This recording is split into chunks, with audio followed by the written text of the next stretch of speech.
That is the sound of Hamas militants clashing on a highway in southern Israel with Israeli forces captured by a civilian caught in the crossfire. This is just one of the many clashes that took place over the weekend after a surprise attack by Hamas militants, launching some 5,000 rockets from the Gaza Strip into Israel, followed by a ground incursion by Hamas militants into Israeli settlements just on the other side of the 25-mile open-air prison, as referred to both by Palestinians and Israeli authorities. And according to the Associated Press, 9 Americans were killed in the initial attack.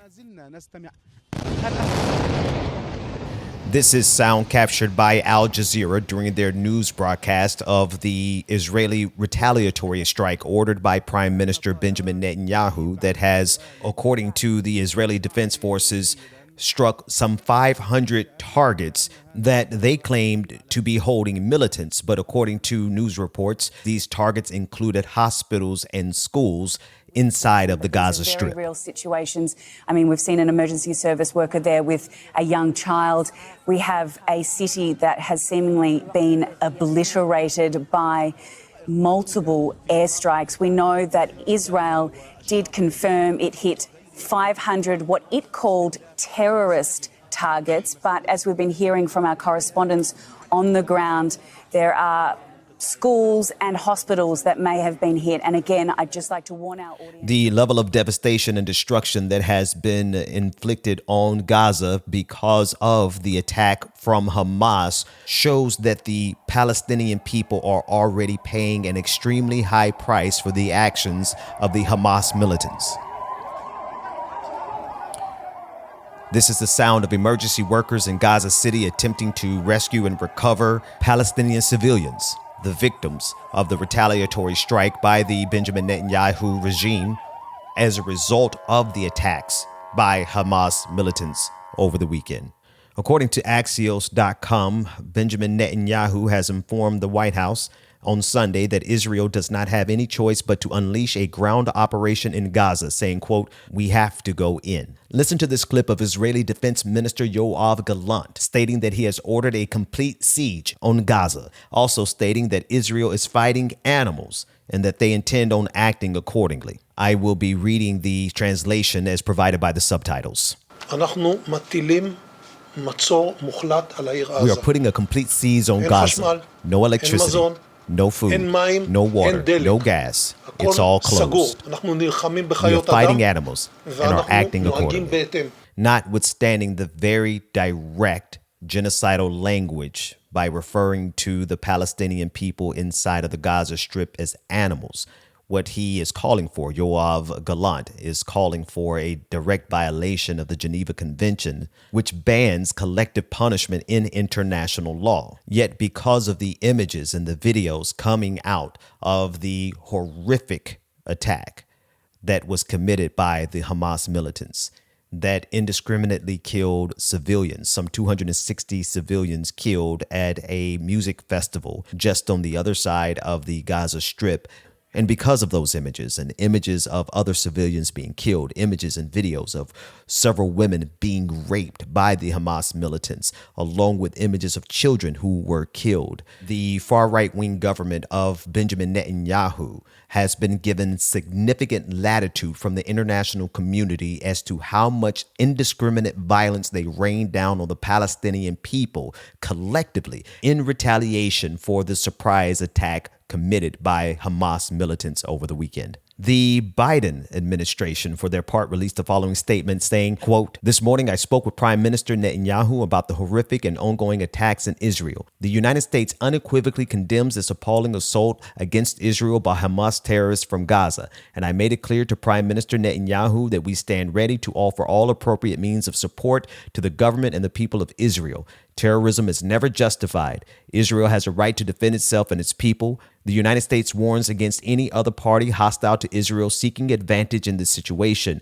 My administration's support for Israel's security is rock solid and unwavering." End quote. And for their part, the Republican Party here in the United States has never found a crisis that they are unwilling to exploit for their political gain. Listen to this clip of Republican Party Chair Ronna Romney McDaniel, as she states that the conflict between Israel and Gaza is an excellent opportunity for Republicans. Absolutely. I think this is a great opportunity for our candidates to contrast where Republicans have stood with Israel time and time again. Now, taking consideration the statement that I just read from President Joe Biden stating that his administration and the United States of America unequivocally stands with the state of Israel. And keep in mind, this is despite Israeli Defense Minister Yoav Gallant stating that they intend on violating Geneva Conventions in order to impose collective punishment on the Palestinian people for what Hamas did.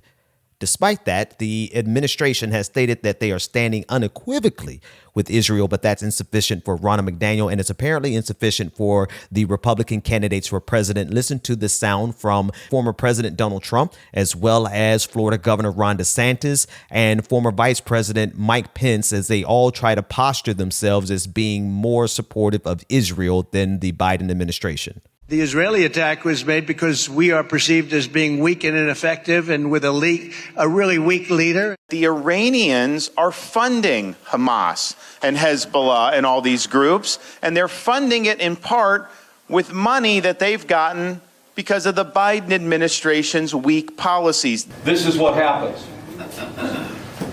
when you have a president like Joe Biden. I also believe this is what happens when you have leaders in the Republican Party that are signaling retreat on the world stage. Now, pay close attention to the talking point that Ron DeSantis just forwarded. It is the same talking point that has been regurgitated and recycled all across social media from conservatives in their echo chamber, stating that this surprise attack by Hamas militants over the weekend was partially funded by the $6 billion the Biden administration used in a prisoner swap with Iran. Here is Secretary of State Anthony Blinken responding to these claims on State of the Union on CNN this weekend. The facts are these. No U.S.